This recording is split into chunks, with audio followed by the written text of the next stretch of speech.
Good morning. और आज से हम लोग न्यू स्टार्ट कर रहे हैं और आप कोई भी किसी भी कंपटीशन की तैयारी कर रहे हैं तो आपके लिए इम्पोर्टेंट होने वाला है और हमारे लिए भी। सानिया मैम भी क्लास लेंगी, नेहा मैम भी क्लास लेंगी, मैं भी लूँगा और राहुल जी भी आने वाले हैं, राहुल सर भी आने वाले हैं तो भी क्लास लेंगे। और हो सकता है कि फ्यूचर में अन्य जो भी लोग हैं वो भी आपके साथ रूबरू होंगे, यानी कि अलग अलग सब्जेक्ट्स आपको एक ही जगह मिलेगा और मिशन 26 जिनका भी है वो लोग ज्वाइन कर सकते हैं। 2026 आज हम लोग शुरू करते हैं इकोनॉमिक्स से, और जो भी सब्जेक्ट की शुरुआत की जाएगी एकदम जीरो लेवल से की जाएगी, ताकि बेसिक लेवल से की जाएगी ताकि आपको कोई समस्या ना हो। तो आज हम लोग शुरू करते हैं अर्थशास्त्र इकोनॉमिक्स से। तो सबसे पहले अर्थशास्त्र है क्या? तो अर्थशास्त्र जो है ग्रीक भाषा, अर्थशास्त्र जो है वो ग्रीक भाषा के ओइकोनोमिया से बना है। ग्रीक भाषा में एक वर्ड है ओइकोनोमिया, उससे बना है। और ओइकोनोमिया को अगर हम पार्ट वाइज करते हैं, जैसे हिंदी में उसको बोलते हैं संधि विच्छेद करना, तो उसको डिवीजन करके अगर उसका मीनिंग समझते हैं तो ओइको का अर्थ होता है गृह, घरेलू। ओइको का अर्थ होता है गृह, घरेलू, और नमोज का अर्थ होता है प्रबंधन। तो घर का जो प्रबंधन करने की व्यवस्था थी उसको कहा गया अर्थशास्त्र। तो ग्रीक भाषा में अर्थशास्त्र का अर्थ है गृह या घरेलू प्रबंधन। लेकिन थोड़ा सा अगर हम लोग आगे जाते हैं, थोड़ा सा मॉडर्न लैंग्वेज समझते हैं, तो अर्थशास्त्र, तो अर्थ को और शास्त्र को अगर अलग अलग कर दिया जाए तो अर्थ का तात्पर्य होता है धन, अर्थ का मतलब धन, और शास्त्र मतलब आपको पता ही है। तो धन का शास्त्र भी अर्थशास्त्र है। और ये शब्द सबसे पहले कहा था, जो कि आपके अधिकतर परीक्षाओं में आते हैं, कि अर्थशास्त्र को धन का विज्ञान किसने कहा? तो वो कहे थे एडम स्मिथ, जिनको कि फादर ऑफ इकोनॉमिक्स या अर्थशास्त्र का जनक भी माना जाता है। एडम स्मिथ थे कौन? तो एडम स्मिथ जो थे उन्होंने एक पुस्तक लिखी थी। अब ये आपके एग्जाम में आएगा कि पुस्तक का नाम दे देगा, पूछेगा किसने लिखा, ये एडम स्मिथ की पुस्तक का नाम क्या है? तो एडम स्मिथ ने जो पुस्तक लिखी थी उसका नाम था an inquiry into the nature and college of the wealth of nation, wealth of nation. ठीक है, तो ये पुस्तक 1776 में प्रकाशित हुई थी और इसके ऑथर, राइटर, लेखक थे, उनका नाम था एडम स्मिथ। एडम स्मिथ दरअसल रहने वाले थे स्कॉटलैंड, जो उस समय ब्रिटेन में हुआ करता था। यानी कि एक अंग्रेज स्कॉटलैंड के रहने वाले एडम स्मिथ थे, जिन्होंने कहा कि अर्थशास्त्र जो है वो धन का विज्ञान। तो अर्थशास्त्र क्या है समझ में आ गया। इसका ग्रीक भाषा किससे शुरुआत होता है, जहां शुरुआती दौर में इसको कहा जाता है घरेलू प्रबंधन, बाद में ये धन का विज्ञान बन जाता है। अब अर्थशास्त्र जो है इसका जो शाखा है, ब्रांच है, पार्ट है, ये दो पार्टों में बटा हुआ है। जैसे एक पेड़ है तो इसकी दो शाखाएं हैं, एक है माइक्रो इकोनॉमिक्स और एक है मैक्रो इकोनॉमिक्स। यानी कि एक शाखा जो है उसको बोलते हैं व्यष्टि अर्थशास्त्र और दूसरे को बोलते हैं समष्टि अर्थशास्त्र। इसको आप ऐसे समझिए कि जहां व्यक्तिगत जहां पर्सनल बातें होंगी उसको बोला जाएगा व्यष्टि अर्थशास्त्र। जहां संपूर्ण बातें होंगी उसको बोला जाएगा समष्टि अर्थशास्त्र। और ये भी ग्रीक भाषा से ही निकला है। तो व्यष्टि अर्थशास्त्र मतलब माइक्रो इकोनॉमिक्स एकदम जीरो लेवल पे, और समष्टि अर्थशास्त्र मैक्रो इकोनॉमिक्स मतलब ब्रॉड लेवल पे। कोई कंफ्यूजन? ओके, अब आते हैं कि व्यष्टि अर्थशास्त्र क्या है। तो व्यष्टि अर्थशास्त्र में व्यक्तिगत इकाइयों का अध्ययन होता है। व्यष्टि अर्थशास्त्र में व्यक्तिगत इकाइयों का अध्ययन होता है, यानी कि हमारा जो व्यक्तिगत जीवन है, पर्सनल लाइफ है, इसके जो यूनिट्स हैं जहां पे धन की बात होगी वो व्यष्टि अर्थशास्त्र है माइक्रो इकोनॉमिक्स। जैसे व्यक्तिगत फर्म, कोई मेरी कंपनी है, प्राइवेट कंपनी है, सपोज कीजिए सक्सेस राइडर, ये व्यष्टि अर्थशास्त्र का एग्जांपल, व्यक्तिगत है। आपका कोई फर्म है, वो व्यष्टि अर्थशास्त्र का एग्जाम्पल होगा। नेहा मैम का जो फर्म है वो व्यष्टि अर्थशास्त्र का एग्जाम्पल होगा। प्रिया मैम का जो फर्म है वो व्यष्टि अर्थशास्त्र का एग्जाम्पल होगा। संजू मैम का जो फर्म है वो व्यष्टि अर्थशास्त्र का एग्जाम्पल होगा। तो कहने का मतलब है कि जो फर्म, जो कंपनी, जो दुकान, जो शॉप व्यक्तिगत हो, उसका मालिकाना हक इंडिविजुअल के पास। व्यक्तिगत उद्योग, यहाँ पे भी फैक्ट्री की बात आ गई। Just like Ambani group, Adani group, Tata, Birla, बहुत सारी जो कंपनियां हैं, ये व्यष्टि अर्थशास्त्र का उदाहरण है। ये उनका व्यक्तिगत कंपनी है। रिलायंस कंपनी अंबानी ग्रुप का व्यक्तिगत है। वो आपका या सरकार का उस पर कुछ नहीं है, सिर्फ सरकार को टैक्स मिलेगा। तो ये क्या है? व्यक्तिगत हो गए। तो यहाँ पे पहला था व्यक्तिगत फर्म, छोटी छोटी कंपनियां। दूसरी थी व्यक्तिगत उद्योग, बड़ी बड़ी फैक्ट्रियां।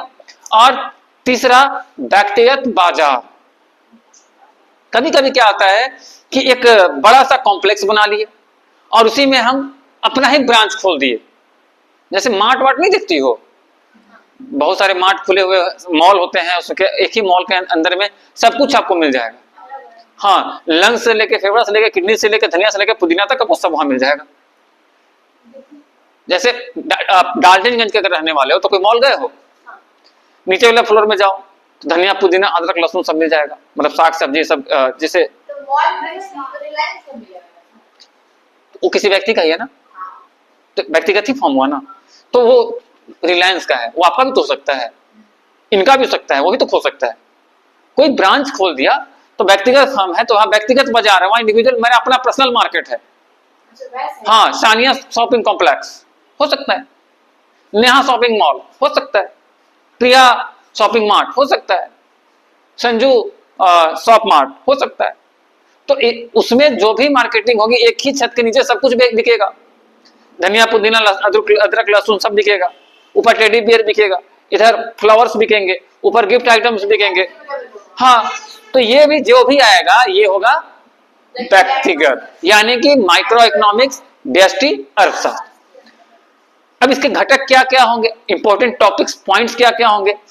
तो इसमें मांग का सिद्धांत है, इसमें का जो थ्योरी है, ए लॉ ऑफ डिमांड होगा इसमें, क्योंकि इसको हम लोग बोलते हैं कीमत सिद्धांत के नाम से भी जानते हैं। अगर आपको पूछ दे एग्जाम में कि कीमत सिद्धांत किसे कहते हैं, ऑप्शन दे दे व्यष्टि अर्थशास्त्र, ऑप्शन दे दे समष्टि अर्थशास्त्र, option they they A B दोनों, और option they they none of these, तो क्या मारोगे? व्यष्टि अर्थशास्त्र। माइक्रो इकोनॉमिक्स को कीमत सिद्धांत के नाम से भी जानते हैं। तो मांग का सिद्धांत हो गया पहला घटक। दूसरा घटक है उत्पादन का सिद्धांत, यानी कि जो प्रोडक्शन होगा उससे कीमत निर्धारण होगा। हमारी जो कैपेसिटी होगी, अगर हम लार्ज प्रोडक्शन करेंगे तो माल सस्ता देंगे, अगर हम कम मात्रा में प्रोडक्शन करेंगे तो सामान महंगा देंगे। तो इसका जो कीमत निर्धारण होता है वो उत्पादन के आधार पर होता है। सपोज कीजिए, हाँ, आप अगर ज्यादा क्वांटिटी, आप देखो ना कि अगर आप कुरकुरे किसी कॉमन शॉप में लोगे तो 10 रुपया मिलेगा, अगर कहीं ब्रांडेड होलसेल या किसी बड़े मॉल में लोगे तो 9 रुपया मिलेगा। तो कैसे मिलता है? क्योंकि क्वांटिटी ज्यादा सर्व करते हैं, ज्यादा मंगाते हैं। हाँ हाँ हाँ, मांग का सिद्धांत है कि यहाँ पे डिमांड ऑफ लॉ है। यहाँ पे अगर आपका मेरा व्यक्तिगत दुकान है, ठीक है, अगर मेरे पास कस्टमर कम आएगा तो हम सस्ता बेचेंगे क्योंकि हमको माल निकालना है। लेकिन अगर कस्टमर ज्यादा हो जाएगा, और चूंकि मेरा व्यक्तिगत फर्म है, हमको किसी पर प्रेशर है नहीं, यहाँ पे साम्यवादी इकोनॉमिक्स अर्थव्यवस्था तो नहीं, सोशलिस्ट अर्थव्यवस्था तो है नहीं, तो यहाँ पे क्या होगा कि हम अपने हिसाब से रेट तय करेंगे।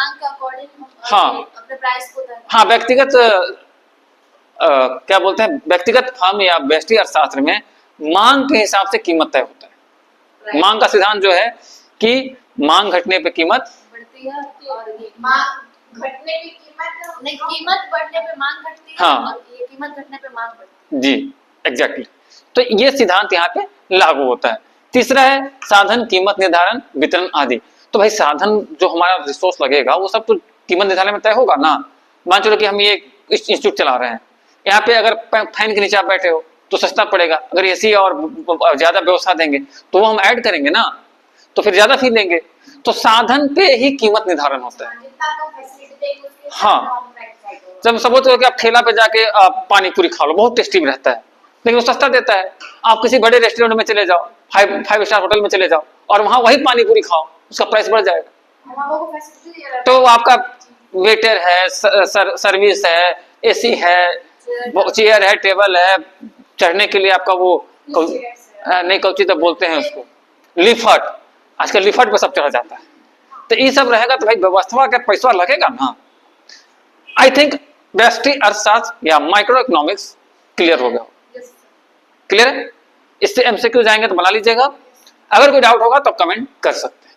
चलिए अब आते हैं पार्ट 2 यानी कि समष्टि अर्थशास्त्र। 2 घटक थे, एक ब्रांच हो गया, दूसरा ब्रांच है समष्टि अर्थशास्त्र। तो समष्टि मतलब सम यानी कि संपूर्ण। तो समष्टि अर्थशास्त्र संपूर्ण अर्थव्यवस्था के स्तर पे होता है। संपूर्ण अर्थव्यवस्था मतलब किसी राज्य की, किसी देश की अर्थव्यवस्था की बात की जा रही है। इसका लेवल जो होगा वो कंप्लीट होगा, ब्रॉड होगा। यहाँ पे क्या था, शॉर्ट था, इंडिविजुअल था, यहाँ पे ब्रॉड है, लॉन्ग और पूरे देश में होगा। क्लियर? इसके घटक क्या क्या होंगे? नेशनल इनकम, राष्ट्रीय आय, फिर देश का जो आय होगा वो किस में काउंट होगा? समष्टि अर्थशास्त्र में। उत्पादन, पूरे देश का जो जीडीपी होगा, प्रोडक्शन होगा, वो समष्टि अर्थशास्त्र में होगा। 2 तो हम बता दिए, 1 2 आप कमेंट भी कीजिएगा। बेरोजगारी, अनएम्प्लॉयमेंट, ये समष्टि अर्थशास्त्र का होगा। रोजगार, जब बेरोजगारी होगा तो रोजगार भी उसका ही होगा। ठीक है? राजकोषीय नीति, किसी सरकार का जो राजकोषीय नीति है, टैक्स प्लान है या बहुत सारी नीतियां होती हैं, वो सब जब भी होगा तो पूरे देश भर में होगा, तो वो भी संपूर्ण अर्थशास्त्र यानी कि समष्टि अर्थशास्त्र के अंतर्गत हो।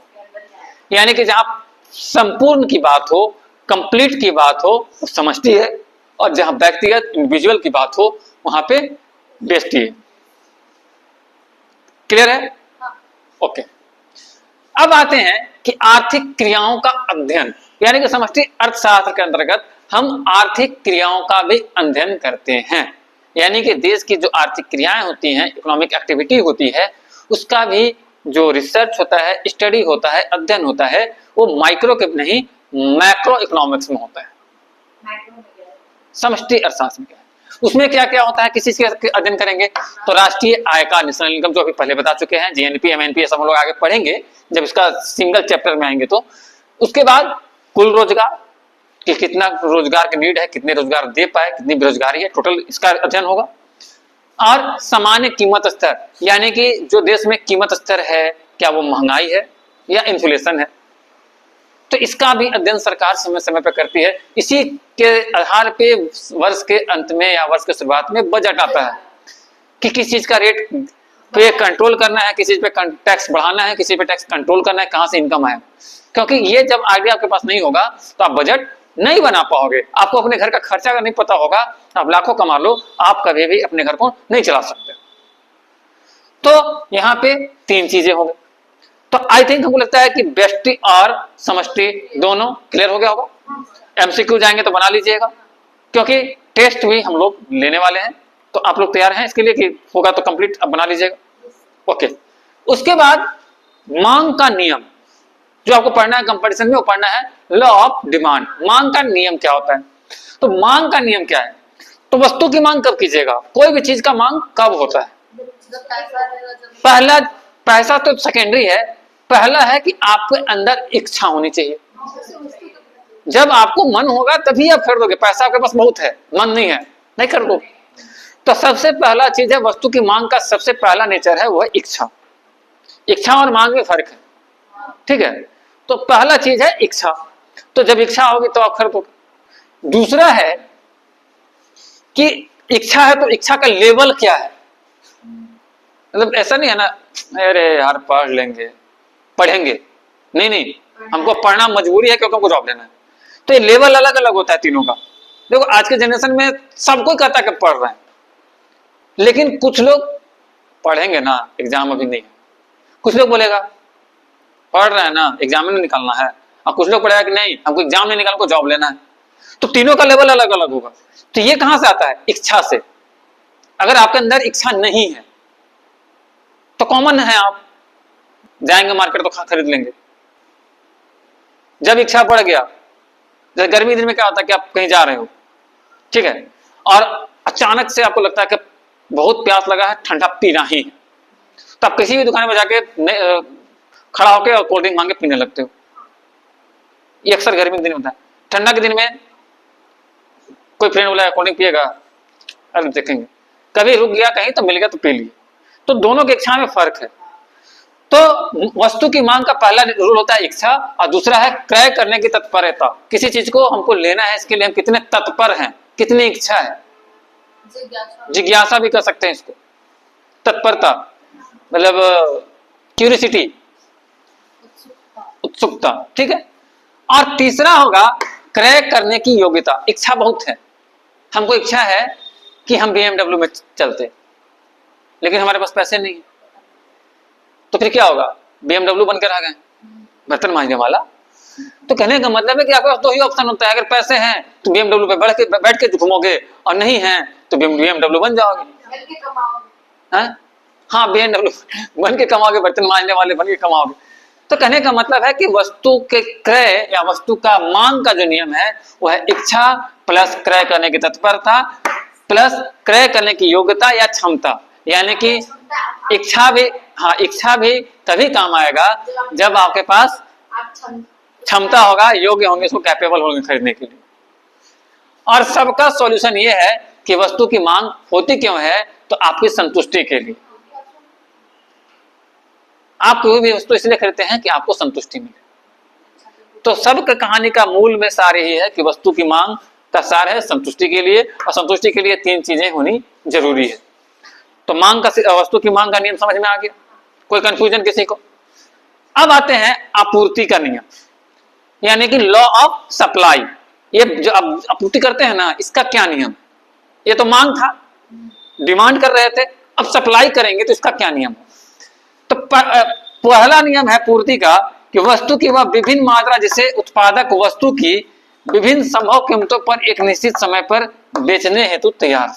इसका मतलब यह है कि वस्तु का कोई भी मात्रा हो, मान चलिए कि आपका कोई शॉप है, वहां पे आप कोई भी वस्तु बेचना चाहते हैं, तो बेचना चाहते हैं तो उसका उत्पादक आप हैं, तो उसका एक कीमत तय कीजिएगा पहले आप, संभव कीमत जो मार्केट में बिक जाए। सपोज करो कि आपके यहाँ प्रोडक्शन होता है, तो प्रोडक्शन होने के बाद आप इसका ऐसा कीमत रखना चाहिएगा जो कि मार्केट में लोग खरीद ले। अब इसको 500 में बेचेगा तो खरीदेगा? और भी तो ब्रांड्स हैं, और भी ब्रांड्स हैं, और भी लोग हैं। बाजार मतलब क्या? प्रतियोगिता। हर जगह का अधिकार बाजार तो होता नहीं है, नहीं, बाजार में तो बहुत सारे बाजार हैं, लेकिन अधिकतर तो बाजार में प्रतियोगिता होता है। तो कहना का मतलब है कि कीमतों पर एक निश्चित समय में, अच्छा उसको बेचना है। सपोज करो कि कोई खाने वाला आइटम है, रसगुल्ला हो गया, पानी पूरी हो गया, मुंह में पानी आ गया।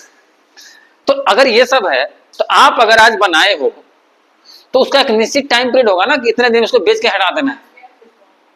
नहीं तो अगर वो नहीं बिकेगा तो खट्टा हो जाएगा, खराब हो जाएगा, लॉस हो जाएगा ना।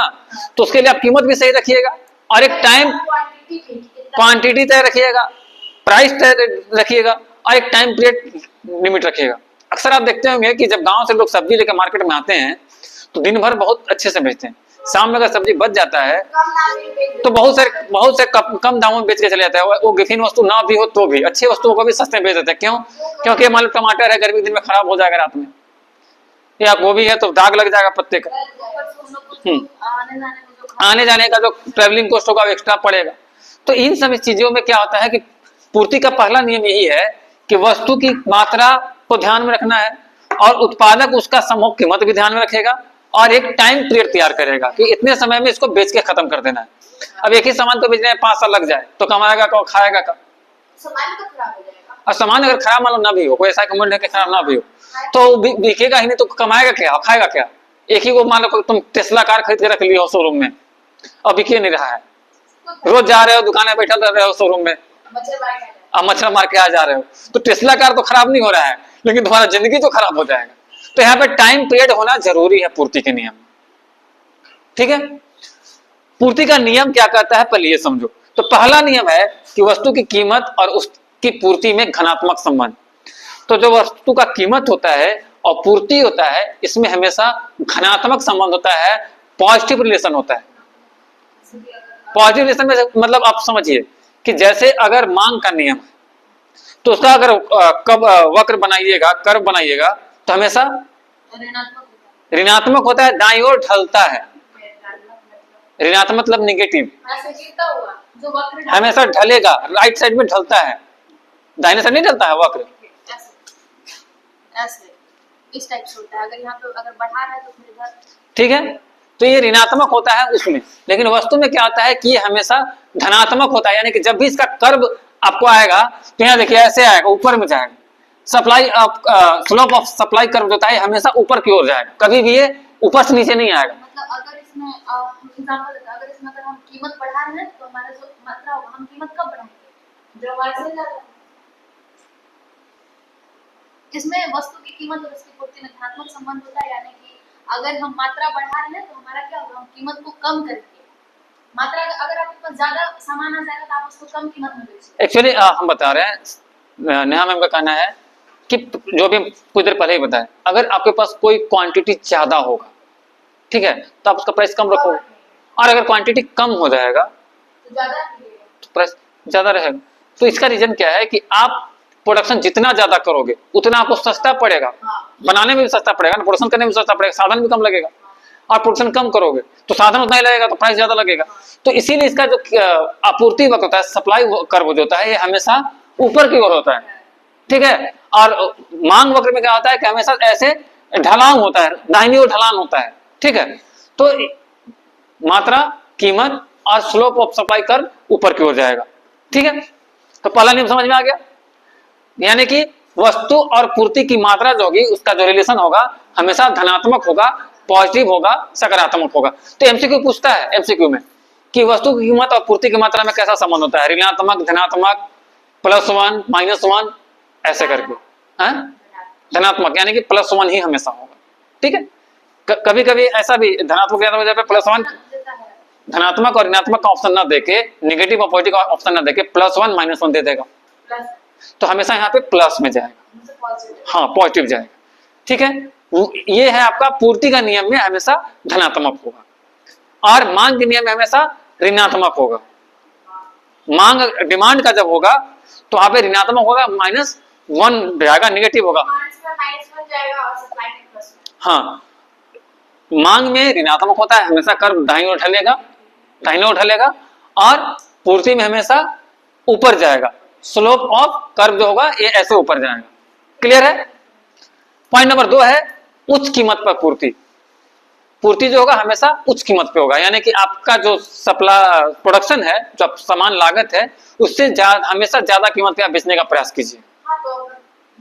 वो भले एक ही पैसा क्यों ना हो, एक ही रुपया क्यों ना हो, लेकिन कीमत की जो पूर्ति होगी वो प्रोडक्शन से ज्यादा रहेगा, उच्च कीमत पे होगी। कभी भी कोई लॉस करके नहीं बेचता है, लेकिन उसका एक नियम ये भी है कि कम कीमत पर भी पूर्ति होगी। अगर वो प्रोडक्शन मार्केट में नहीं चल रहा है तो आप उसको फंसा के नहीं रखिएगा, आप उसको कम कीमत पे भी बेच के निकालिएगा। तो पूर्ति का दोनों नियम है, उच्च कीमत पे पूर्ति और कम कीमत पे पूर्ति, यानी कि उच्च कीमत पे भी जाएगा और डाउन कीमत पे भी प्राइस पे भी जाएगा। क्लियर है, कोई कंफ्यूजन? तो आज के लिए इतना ही, मिलते हैं कल नए सब्जेक्ट नए क्लास में, बने रहिए, बाय बाय।